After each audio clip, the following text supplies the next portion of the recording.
Good morning, ladies and gentlemen, and this is our project on the urban heat island. Here is a research question. How and why does urban heat effect impact our lives and the climate in our community? What is the urban heat island effect? The urban heat island effect is when a metropolitan area or city is warmer than surrounding rural areas or countryside. This is because surfaces such as concrete or road tar absorb heat and light rather than reflect it. Heat waste from factories and air conditioners also add to the temperature. The population can also add to the temperature. The impact of the urban heat island. In the United States alone, 1,000 people die due to extreme heat every year. The urban heat island effect in cities cause heat strokes and heat exhaustion. Species that are good at colonizing can use the conditions of the urban heat island effect to thrive in regions outside of their normal range.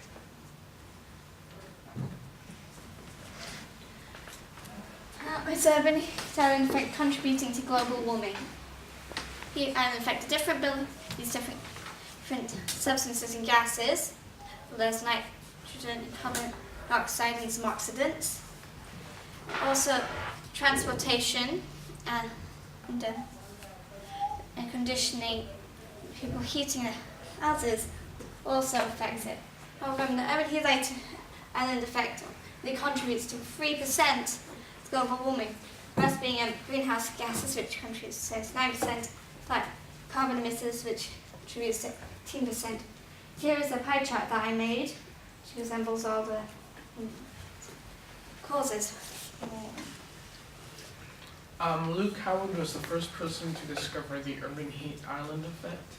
But he was more widely known for naming the clouds. He was born on the 28th of November, 1772. Before investigating in 1810, he studied at Cork School in Bedford, Oxfordshire, and he died in 1864, aged 91.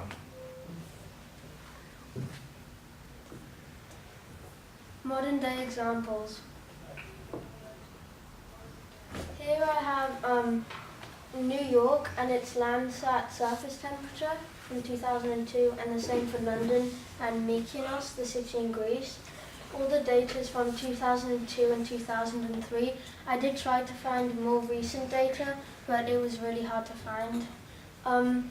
New York and London are both urban heat islands. According to the National Environmental Protection Agency, a city with more than 1 million inhabitants can be 1 to 3 degrees Celsius warmer than rural areas. The city of Mykonos uses white and blue and light colors in the architecture. This also helps to reflect the light rather than absorb it in its compact buildings.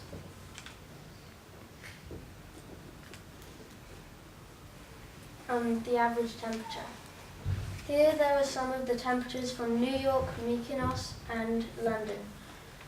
In New York on January it was 2 degrees Celsius, and Mykonos it was 9, and London it was 7. So you can compare it.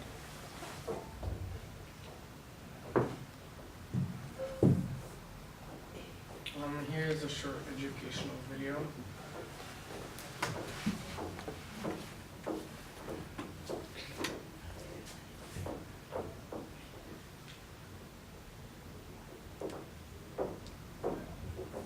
Urban heat islands affect human health, and it affects energy consumption. Those two things alone are enough to drive worldwide interest. When we build an urban area, we're replacing the vegetated surface and also the soil surface with this impervious surface like the paving material and the building material. By doing this, we're basically warming the urban areas, and this will generate a temperature difference, and that's we call the urban heat island. We find out that the urban heat island affected by several factors. The first factor will be the surrounding ecological context, And then will be the size of the city. We're talking about size, we mean both the area of the city and also the population size of the city. And then will be the shape of the city and also the development patterns of the city. We used a variety of satellite data, both land surface temperature data from MODIS and also impervious surface data from the Landsat satellite. Impervious surface data essentially tells us how much building material is on the land surface in order to study the urban heat island. The urban heat island is much larger if you convert a forested area into an urban area, and this is because the urban heat island is a relative measure. So urban areas and forests are much warmer than the surrounding landscape than they are in deserts, for example, because the surrounding landscape is already warm. I think the general public should be interested in urban heat islands because of the fact that it's where most of the people live, and in the next 50 years we're going to see 80% of the global population living in cities. And the urban heat island matters for everything from health, like asthma and heart conditions, to how much heating and air conditioning you need to use to cool or heat your living space.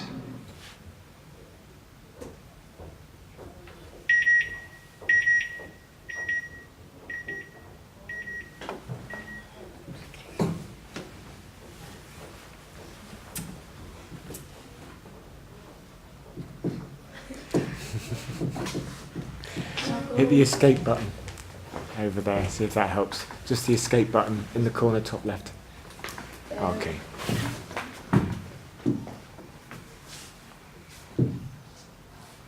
What can you do? What you can do is use energy efficient appliances. Energy efficient appliances helps you be more efficient with your energy, and also it does not leak or waste any energy. It will also save you money in the long term. You can install green rooftops or rooftop gardens. A rooftop garden is a layer of vegetation that will help, that will provide shade and also insulate your home. And also you need to share this information with your friends and family, because if people don't know about it, how are they going to know what to do? And so you have to share it with your friends so people can become more aware. And yeah.